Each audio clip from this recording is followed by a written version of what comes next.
Okay, well, let's get into some. I gave you 10 questions. We're going to do my Yeah. petty 10 quick fire questions, which are never quick fire. So you said you're not. So I don't think you've listened then to Highway Companion, Mojo, Hypnotic Eye yet, or certainly not in any depth. Correct. But Yeah. to this point, if you have to pick a favorite Tom Petty album so far, which one are you going for? Yeah. So no, I've given these questions some consideration. So I appreciated you kind of giving me a heads up about it. This one is quite painful. Like I said, I'm through most of the catalogue and I know it pretty well by now. Um, I like some albums more than others. I think all of the albums that I've heard are good albums. They're at least good albums. Some of them Yeah, are brilliant. So my I will narrow it down and answer the question. But I was saying my list of favorites, yeah, are Damn the Torpedoes, Long After Dark, Hard Promises, which I've been listening to again recently and I always liked it, but that's definitely risen up, further up. yeah. Unbelievable album. Full Moon Fever, Into the Great Wide Open, Wildflowers, and Echo. There's plenty of albums outside of that that I do really like as well, but they're the ones that was my initial list, and I think if the question is like which do you think the best album is, I would go for Wildflowers. Yeah, And sometimes it is my favorite. I do it's a phenomenal album. It really is. But in terms of favorite, the one maybe it's a recency bias thing, but I've been kind of listening to and has really kind of bowled me over. I'm going to plump for Echo as Oh, my okay. favorite album so far. If you'd asked me like month or two ago, I might have said Long After Dark because I love that album as Yeah, well. But Echo, yeah, I just think it's the songs on it are phenomenal.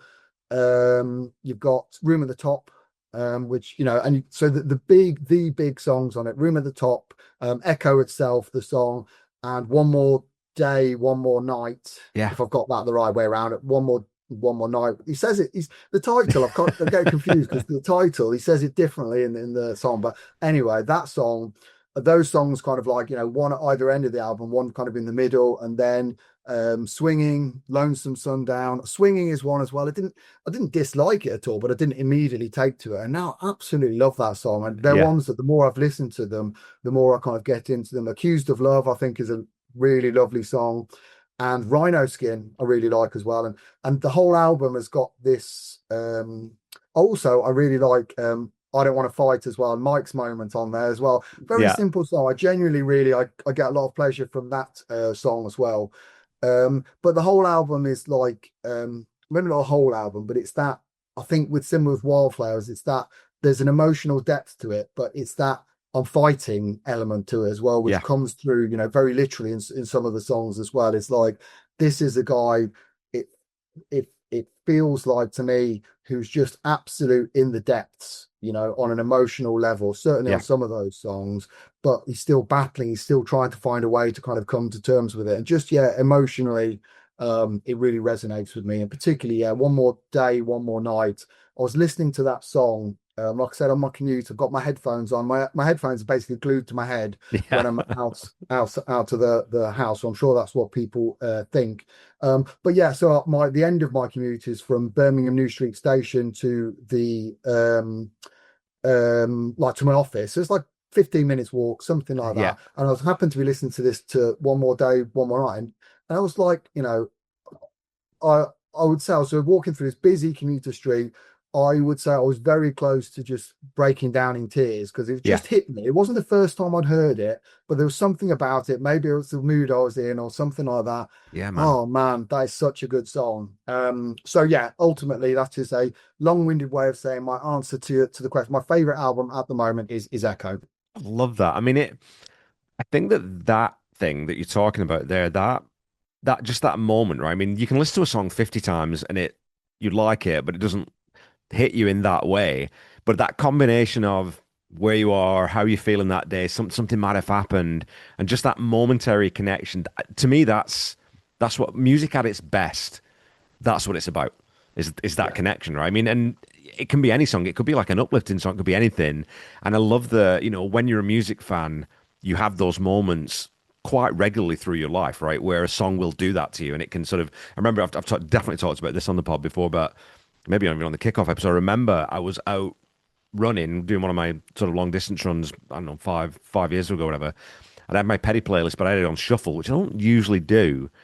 And Southern Accents came on when I wasn't expecting it, and just for some reason it caught me, and like the exact same thing where I got that hitch in my breath, and I had to sort of give myself a minute just to just to settle down. You know what I mean? So I love the fact that music does that for us. Okay, we talked about Traveling Wilburys now, so I think I know the answer to this one. But Mudcrutch or the Traveling Wilburys? Well, yeah, I haven't listened to very much Mudcrutch at all. Yeah, I believe that you are intended to cover that, and I'm not, it's not like, well, I'm on principle, I will not listen to it until Kev yeah, covers it. But like I've said, it just sort of makes sense. And I'm not, I'm hopefully gonna, however long it takes, what next year or two or whatever, I'm hoping I'll still be around and listening to music by then. So there's no desperate rush to do it. But yeah, I'm very much more interested in Mudcrutch now because I know the story because of Mike's book yeah, yeah, and yeah, the early days, but obviously particularly the rejoining. It just yeah, I'm really interested in that now, and I have listened to a couple of songs, no more than that, and it's quite. I don't know how typical this is. It sounds a bit country to me, like more like yeah. so, Is that? which is not. It's not necessarily a bad thing or anything like that, but that was just it certainly sounded quite distinct from the Heartbreakers anyway. But so I'm very much interested in Mudcrutch, but at the same time, I have not listened to their Yeah, songs. I want to do that, and that story around what feels to me around almost like a healing process, what was clearly a very painful breakup, particularly for those who were kind of left aside yeah. early on, and the reasons behind that and all that kind of thing. So I'm very interested. But yeah, I love the Wilburys. Again, relatively new to it, and there's not a huge amount of output to consume, particularly volume one. I think volume three is excellent as well, but particularly volume one, Yeah. they're just, it's wall to wall bangers, Yeah. basically. So yeah, handle with care. Not alone anymore is my favorite one. If I had to pick one, which I Oh, don't, but cool. Okay. anyway, yeah. Tweeter and the Monkey Man, end of the line. But yeah, it's just brilliant. And I did as well. I think I can't remember. You might have mentioned it either in a chat or on one of your pods or something around. I think it was Ian. I think Ian Winnick had reposted or posted the making of the Wilburys album, the little Yeah. documentary. I watched that as well. I hadn't seen that before. Just brilliant. Yeah, Yeah. loved it. Oh, So you hadn't seen yeah, that before, hey? Oh man, no, yeah, it's. I mean, I'm repeating myself here, which is what I do on the podcast anyway, so screw it. But just that environment where you've got whoever it is walking around with the camera, and there's Tom Petty, and there's Bob Dylan, and there's Roy Orbison, and there's George Harrison, and there's Jeff. It's like it's insane to yeah, think that those five people would ever even be in the same place, let yeah, alone sitting around smoking and drinking coffee and just writing tunes just for something to do. Like I love that so much. When you see like Tom looking up at the camera and then just carry on playing his ukulele or his guitar, or whatever. It's so cool, man. yeah. Yeah, I particularly enjoy how much they all love Roy Yeah, as well, and obviously lost him like not too long after that as well, and that's another reason why I preferred the first album because it's got him of course. involved and on it as well. But just the awe that they and the respect that they Oh, kind of have for him, and how much he just seemed to really enjoy that as well. He must have loved that. He clearly did love it. So yeah, so yes, Wilburys definitely for me. well, that goes back to what I was saying to you though about. I think that sort of underscores my point about what a musician is. It's not just someone who strums a guitar. It's someone whose passion for music is sort of just all consuming in a way, and but that genuine where it's like, well, of course I'm going to sit around with these three guys and try and write songs. Why would I do anything else on a Sunday afternoon? And, like it's I don't even have to think about that. So like I said, I mean, I love that about them. If you could join the Heartbreakers, or could have joined the Heartbreakers on stage for one song, which one would it be? And would you? And again, well, let's assume that you are competent to a level that you would want to be. Yeah. What would you play and or sing? Yeah, I am going to take that leap of imagination for this one. I can play some, what's one of the things I have found about playing guitar is that, in terms of just the basic, chords and stuff, they're very accessible. A lot Yeah. of the Heartbreakers songs, which is really good. So I have played a few, but in terms of playing that to level, yes, you wouldn't actually want me on that stage, but I'm gonna put myself for the purpose of the question, like, well, if I could be one of the Heartbreakers, I think for the song. Um, Yeah, I'll have to check. So I wrote down some of these. I know I'd forget around it. One of quick run through some I thought ones some of the ones that I thought about. Yeah. Fremont on Hard to Find a Friend. I just love just that little Yeah, playing the yeah, yeah. piano on that, his little mini solo. It's just, obviously a million brilliant parts that he plays. Mike on the guitar on Running Down a Dream clearly is incredible. But I'd already kind of mentioned it previously, but One More Day, One More Night would be my choice to play guitar on that song. Oh, Um, cool. and the reason for that is I think it is one of Tom's greatest vocal performances in my book. The depths that he kind of like goes to, and he's got that range. He's quite, we've had a kind of online chat about Tom as a vocalist as well, and he's got that really chameleon ability to kind of just move into different situations, but always kind of sound like himself. And I think on that song, he really outdoes himself. But also, it's my favorite Mike Campbell guitar solo as well. I do the like again, it's like because you can't do it independently of the song is there to Yeah. do it, but when he delivers the emotion that comes with it, it reminds me of like someone like Dave Gilmour, someone like that, who they're just feels like they're just however it is they're transmitting the emotion through their guitar. And Yeah. Mike's solo, well, he's got a couple of bits. They're kind of almost joined together on that, but particularly that sort of opening part of the solo, I think is just brilliant. So if I could, in this imagined world, be able to play anything like that, I would be there to just, obviously the guitar's, relatively restrained to start with, but they're firstly to appreciate Tom's vocal performance and then to be able to kind of to cap it off with that. But I did note, I've checked this and I think this is right, but I don't think they ever played that song live, which is I don't know why. I guess you've got maybe too many to choose from, and also maybe it's just too emotionally It's Echo, right? charged. Yeah, it's Yeah, Echo. I mean, it was the sad thing about that album is they didn't like going back to it. Tom certainly didn't like going back to it, right? And so outside of the big ones, Swinging and oh goodness sakes, you already mentioned the lead track, Room at the Top. You don't get much from Echo, and I think a song like One More Day, One More Night probably falls into that where if you think as a performer, I remember exactly where I was when I wrote that, and it was not a good place. You can yeah, sort of see why you wouldn't want to revisit it, but like yeah, you're talking about that solo, that's when I go back to, I talk about Dark of the Sun all the time as being one of my favorite Mike Campbell solos, and but One More Day, One More Night as well. And that Gilmore comparison's spot on because they both have that thing where every note they're playing, it sounds like it's life or death. You know what I mean? It sounds like yeah, every note they're playing, it's so important to them. And that being able to, you can do it easily. Well, easily. Vocalists have a more natural way of being able to do that, right? Because you've got words and words carry yeah, weight and meaning. More difficult to do it with a guitar solo. And so that's why, the true geniuses of the art form can give you that same level of emotion, that same level of, this is important to me just through 12 notes that they play on a guitar. It's an amazing thing to be able to do, I think. Eh? yeah, definitely. So yeah, no, well, I've taken the premise of the question, which is, I love it. and projected myself into being a great guitar player to play a song that they never performed live, and obviously can't now anyway. But yeah, interesting thought experiment. But yeah, I think loads of songs went through my head for that one, but Yeah, that is the one that I rested on, and I shall stand by it. it's a great answer, man. I love it. Who will be your dream opening act at a Tom Petty and the Heartbreakers concert? So this is a really interesting, but also very difficult question because there's loads of different ways that you could, Yeah. go about it. Initially, so I thought again, lots of acts kind of, thought about, but then kind of, maybe dismissed. I started to initially think about Richard Ashcroft. So Okay.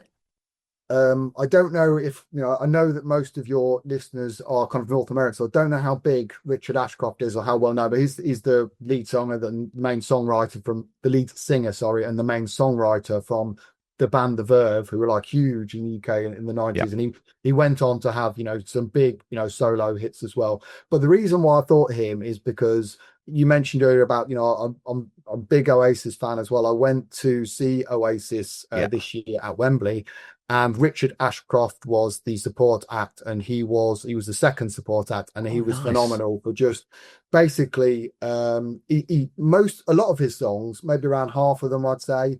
I mean, and I don't know how many songs he did, maybe 7 or 8 or something, but he just literally him on stage with an acoustic guitar singing, but then he kind of gets the band in for some of the kind of bigger songs as well. So I feel like the style would be, good, Yeah, of and kind of fit. And then he's got, you basically finish on Bittersweet Symphony, and the course. whole crowd singing. So basically, that's where I got to. But I haven't chosen Richard Ashcroft, and I know I'm cheating by kind of giving you two answers here. But I was really kind of like, that's what I was going to say. But the reason I sort of switched was because then I thought, well, how much of a crossover is there between Richard Ashcroft and Verve fans and Tom Petty fans? I don't know. I'm sure it's not just me, Yeah, but I didn't know how. Yeah, yeah, and yourself as well. But I think it feels like very British as well, Ashcroft. So who I plumped for, and this was actually I was listening to a couple of your other 10 questions recently, and so this was inspired by one of your other recent guests,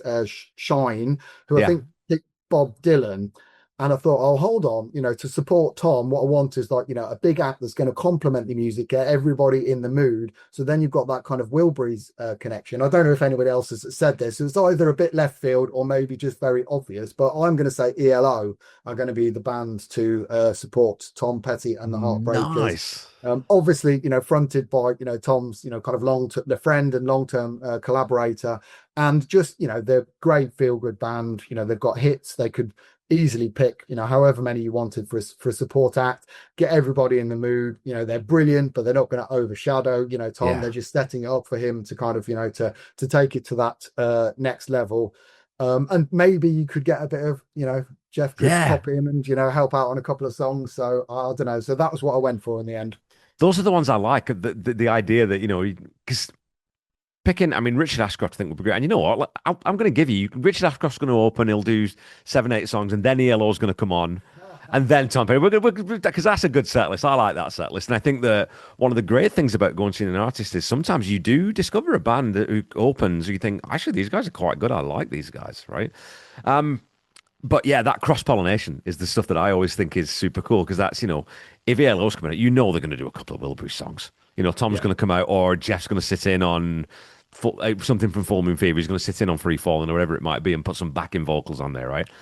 I do think that that's curious. I wonder if that was ever a conversation between Tom and Jeff because Petty and the Heartbreakers and ELO were at similar levels, but the Heartbreakers were definitely a bigger band in terms of sort of sales, especially in sort of late 80s into the 90s. I wonder if that was ever broached, like, hey, do you want to come out and open? And I wonder whether Jeff's at that stage in his career as well. I don't open for someone, dude. Like I'm not an Yeah. opening act because that is the thing too, right? You're almost sort of admitting not defeat, but you're sort of admitting, okay, well, maybe my career isn't still on the upswing. So I wonder if that was ever a conversation. I wonder if that ever. I'd be curious about that, or if even a call headline. Yeah, I don't know how practical it would have been in Yeah. reality, but it would be a hell of a night. And I appreciate you putting Richard Ashcroft in there as well. So Yeah, to heck yeah, with it. he's brilliant. And it was that similar thing with Oasis. He was, he's got he ended up having really a whole stadium in the palm of his hands, but it was still that recognition because you're the support act. It's like, Yeah. well, he certainly found out on the tour that, people absolutely still love him, but you're setting it up for, you need somebody or a band to come out who are just going to take it to that Yeah. next level. And, that's certainly what Oasis did. And with, in Tom's case, I do feel like that, great as Richard Ashcroft and ELO is, Tom would be able to kind of ride that wave Yeah. and the band and then take it to the next level. I'm also giving you Richard Ashcroft because he's a good Wigan boy. So I've got to get, Uh, I've got to bat for my home team here. yeah, Okay, number 5, favorite band member other than Tom. yeah. So, well, I'm just gonna. It has to be Mike. I won't pull any punches on Yeah, this one. I don't know the history of the band inside out. Like I say, I'm a relative, newcomer to being a Tom Petty fan. But I think particularly Mike's book gave me a really, great insight into that as well, and getting to know some of the other personalities. I love Ben Mont. I just think he just strikes me as a really cool dude, yeah, basically.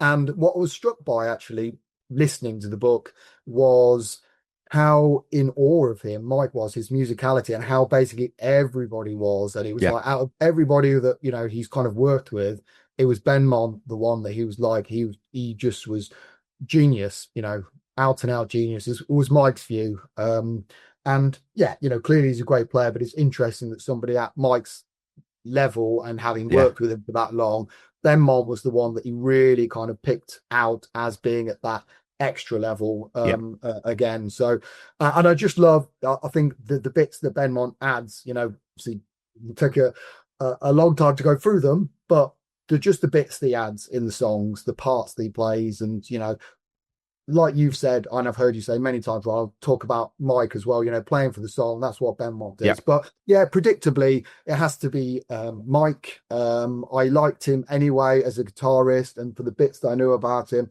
having listened to his book, I really like him. He seems yeah, like a very likable, human being, really solid, down to earth. Clearly was very shy when he was younger, and it must be a funny combination to be kind of quite shy and naturally probably quite a humble person, but also incredibly talented as well, and yeah, having kind of worked through that as well. And it's just what's clear as well is how important he was to the band and Tom being able to make it. yeah, And yeah, Tom was clearly ultimately the kind of driving force, but when that what I've learned is when that kind of that split happened and they tried to, the record company were getting Tom to go solo, he fought for what I could hear, or understand. Tom, didn't want that, but he yeah, recognized the reality of it. But he kept Mike. He insisted on keeping Mike. That was a deal breaker for him. And Mike was the one that I couldn't, I don't want to lose the others, but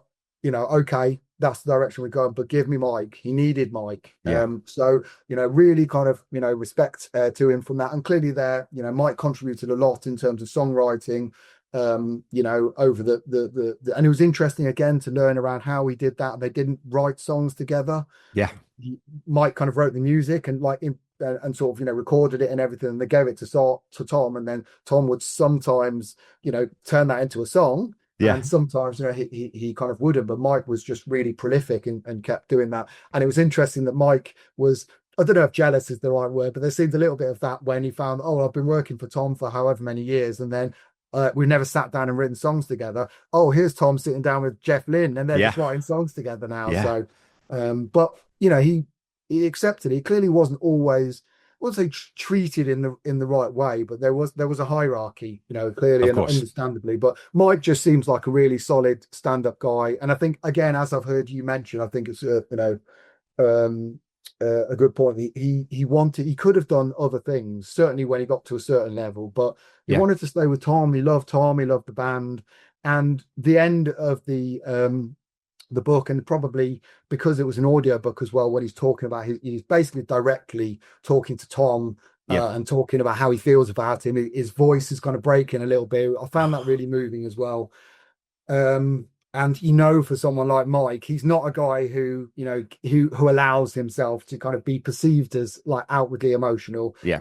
So yeah, ultimately, yeah, I think the most, other than Tom, the most important band member, not to disrespect, they're all, great, very important, but yeah, just seems like a super cool guy to me. Yeah, that dynamic between co-writers is always fascinating, right? Because it is different. I mean, you look at Lennon and McCartney. They started that they would sit across from each other in John's kitchen, in his mum's kitchen, right, or Paul's mum's kitchen, and they'd eyeball to eyeball, and they come up with the licks, come up with riffs. And then you get some people who did the Petty and the Mike Campbell approach is, well, you send me, I'll work on it on my own, because some people just want that time. They want that time alone. They don't want to be rushed, or that dynamic isn't the same. So I think that idea that, Mike, like you said, being a little bit jealous or being a little bit irked by it, but I don't think that would have worked for them. I don't think that sitting down. I mean, if you look at Let Me Up, I've Had Enough, that album, there is a component of that where Tom's calling out changes and they're just kind of inventing the songs on the fly, basically on some of them. And I don't think it is their strongest work. I mean, there's an enjoyable aspect to it because it's got that looseness and there's a spirit to it that's really, really cool. But the very best songs is when Tom needed that time and space, and to have the patience to craft something. Okay, so if you could go and see any Tom Petty concert from history that you weren't at, of the ones that you know about now, which one would it be? Yeah. So I'm relatively again limited because whilst I have worked through the vast majority of the studio albums, I haven't been somebody who has been, familiar with Tom throughout. So I'm going to plump for what is probably a fairly obvious one, but I think definitely stands up, which is, one of the concerts at the run of the Fillmore, um, in San Francisco, I think it is in Yeah, '97, and that's available as like a live album, which I have listened to, and I just think it's phenomenal. You can see and hear rather, you can hear how relaxed the band is, just how kind of fluid they are. yeah, I love the Heartbreakers songs on it. They've got a massive catalogue to choose from at that point. I really love the covers of the old rock and roll songs. yeah, Like Johnny Be Good. I think they've got a Louie Louie. You really got me. Time is on my side. These ones as well. And I think the album has been cut together through like a few nights, which I guess is the usual way to do it. But yeah, I just think it's really good. It's amazing. I yeah, think it's a fantastic performance.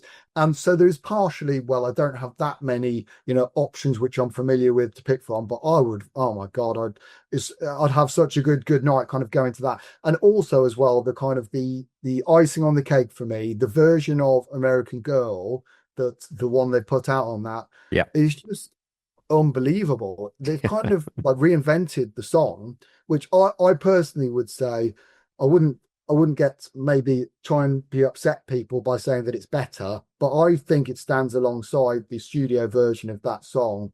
It's just this kind of jangly guitar, very much kind of stripped back yeah, version. And it just sounds melodically, I can't even like work it out. It's sort of the same, but also, just sounds very unique and different yeah, as well, and it's anthemic. It becomes an anthem, and I guess I love the studio version of that as well, and I do particularly enjoy. And again, I have to tread carefully here. It's not a criticism. I love the outro of the studio version, but it does feel like they should have had one more chorus to round that off. And on the Fillmore version, they do, because that's what you do. It feels like, rather than kind of fading out, that obviously makes more sense to do it live. So it just feels more kind of rounded. So yeah, it's not to say, oh well, it's better, but I yeah, genuinely like, I've put that on, just random playlists and things like that. It's such a feel good anthem. So yeah, the Fillmore in '97. I have to confess, there was an element when I first read the question. One of my first thoughts were, again, I've got a lot of references to Mike's book here, but when they did some of their early, I guess they would have been Mudcrutch, their yeah, concerts at Dubs, and yeah. it may have been something to do with some of the ladies that were dancing there. But then I thought to myself, I mean, fun though that would be, and great though it would be to see those kind of early ones as well. That might be a slightly juvenile reason to picking that as my favorite concert ever. So I will stick with the Fillmore. And man, you get to go to the Fillmore. I mean, I had a friend who lived in San Francisco for a while and went to see. She saw Prince at the Fillmore, and she saw, I think, Cake at the Fillmore. It's like, oh my God, because that venue apparently is just in terms of like the sonics and the room and the way this room sounds is absolutely amazing. And it's quite small. It's not like I think it's 2,000. I mean, not small, but it's a small arena. So I think that Yeah. that proximity and that intimacy also changes the dynamic of that gig, right? So I'm fully on board with that answer. And that last night, I think they played 3 hours or something. They played 44 songs. It was crazy because they didn't want to get off stage, right? Because they loved it so much. Like you said, that looseness and that just being relaxed.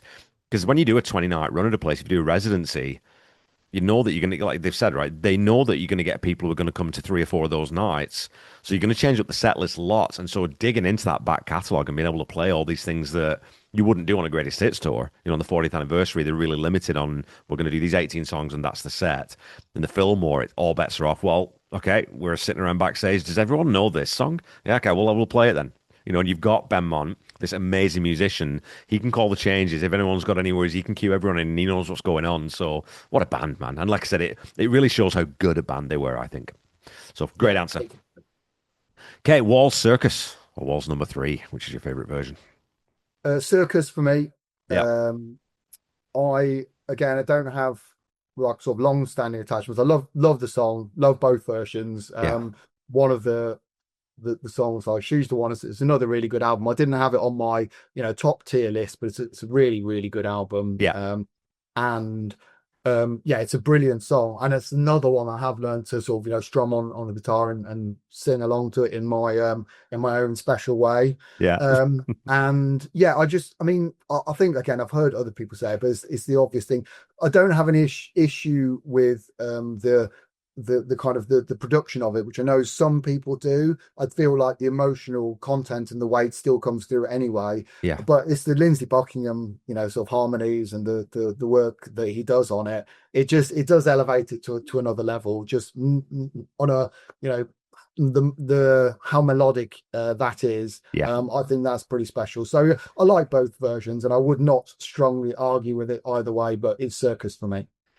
It's become for me as well, and you've heard me say this right on the show that I just thought that everyone would pick number three, and I think I was just trying to do some confirmation bias when I wrote that question initially, because it was to me it was like, well, three's the better version because it's stripped back. That's the way Tom wrote it. He would have written it on acoustic, all this kind of stuff. So to me it was like, but now I think Circus has kind of crept in front for me even now. So yeah, I think we're all on board with the Circus. Okay, if you could pick any artist to cover any, and I'm really looking forward to your answer to this one because this could go anyway. Any artist to cover any Tom Petty song. Who would it be and what song would they cover? I can't wait to see what you're going to come up with here. Well, I'm not struggling, but I was just that's a oh God, like you The say, big there's a whole question. world out there. So yeah, I don't know if there's any answer that would be like, well, I'm fully satisfied with this. But the choice that I've gone through for this is Elbow, who I know you all have some Yeah. familiarity with, at least. I don't know how big a fan you are or how well you know them, but they're a British band, certainly really big over here, um, covering Only a Broken Heart. Wow. Oh, Yeah. dude, that's a great call. I love that. So the reasons are, and I've sort of been through That's many awesome. options, all of which seemed insufficient. But I just love the lead singer in Elbows, Guy Garvey. I wouldn't say I'm like a huge Elbow fan. I do really really like them, and I've listened to Yeah. that album. I've had times when they're really a mood band, and they're sort of they can sort of take you away a little bit, transport you to somewhere else. And I think they are a brilliant band, like really incredible lyrics as well. So if people don't know them, I'd consider dabbling, but they might be a grower for some people.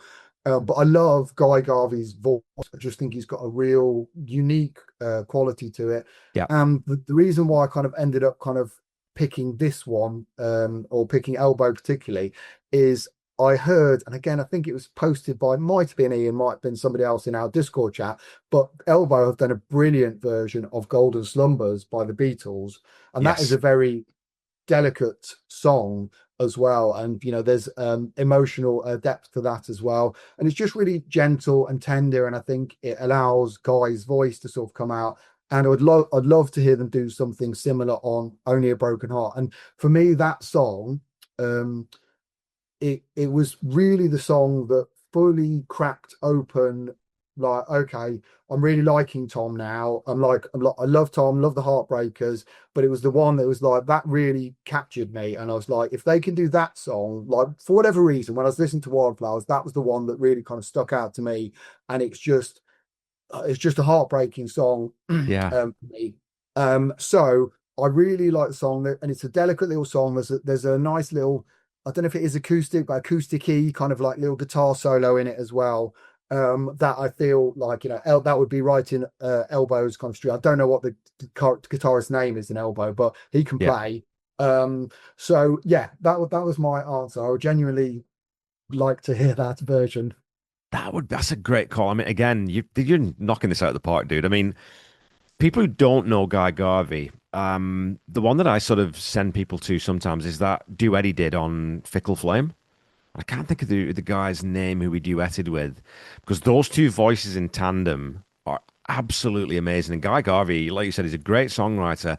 Another one of those bands, really, that I don't think they ever got to that next level. Do you know what I mean? So their fans absolutely adore them, and he's another one who probably I should dive into his catalog more. Because yeah, I mean, what's the oh God, glitter ball, mirror ball, sorry. Um, what's the name of the rock song, the Stomper, the oh my God, One day like this. yeah, Dale. Oh, that song is amazing. I love that Yeah. one. we talk about sometimes about songs that go on a little bit too long. You can make an argument that the tail on that one's a wee bit long, but again, yeah, fantastic song. And I think most Tom Petty fans, I bet you they would probably like Elbow, Steve. I think Yeah. there would be a band that would be a good fit. So, okay, we've got two songs left, or two questions left. What song would you frequently recommend to people who don't know Tom's music? Yeah, this again, it's a really good question, really interesting one, but difficult as well. So I don't think I would go for some of the more emotionally intense ones. I think it might be a Right. little bit much to start with. Um, I mean, Free Falling is an obvious answer. They really didn't know anything at all, but I was kind of thinking, just around something that was, very accessible as well. So, maybe Wildflowers itself, like the song, maybe You Wreck Me is like a really accessible one. Refugee as well. If you don't like Refugee, you're probably going to struggle a little bit with Tom. Yeah. But the song that I kind of landed on after going through those ones was King's Highway. Fantastic song Cool. for me. I just think it's brilliant. It's almost kind of quintessential, like Tom Petty, in that it's a simple song done Yeah. brilliant, but the lyrics as well. Although again, it's not talking about anything kind of super heavy. It's just really that it does have an emotional weight to it in a positive way. Um, so yeah, I really love that song, and I feel like I don't know, it's hard to guess what other people will think of songs. But I feel like that's one that you could listen to and go, yeah, I really like this song. I'm interested. I'm going to listen to more of this.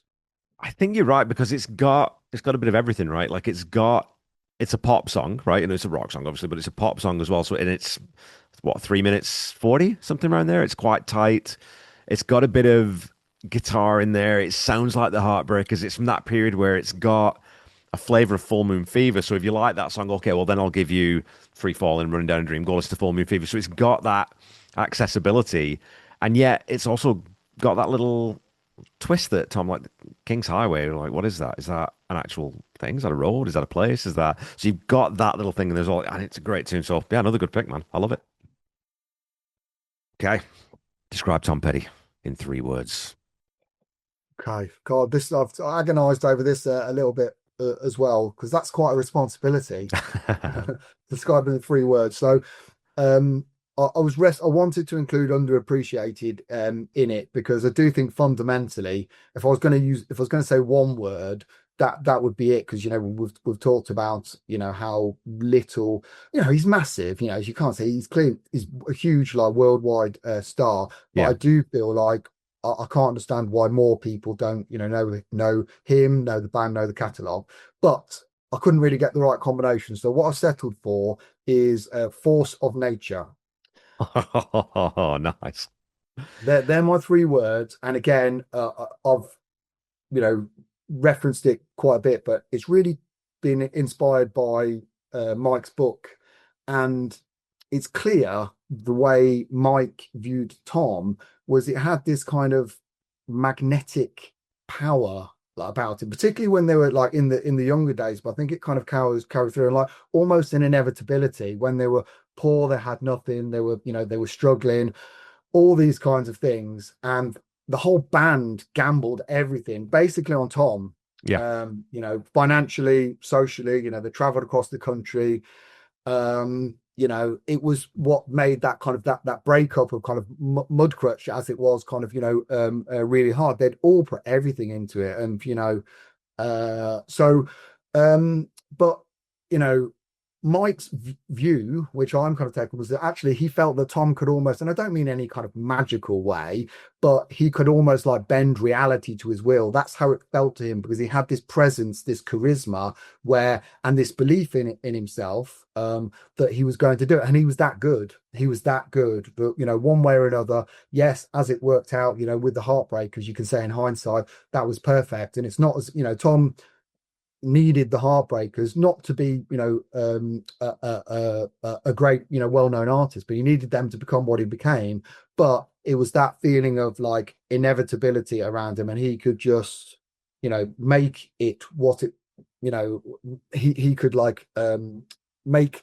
Sounds a bit ridiculous, but he could make the world almost kind of what he wanted to be. That's how Mike saw it, and he Yeah. kind of like yeah, it was all he became he burned a he became history is basically what I'm trying to say, and he gave the world this kind of incredible level of music, and it was really through a sheer force of personality. So therefore, my three words are force of nature.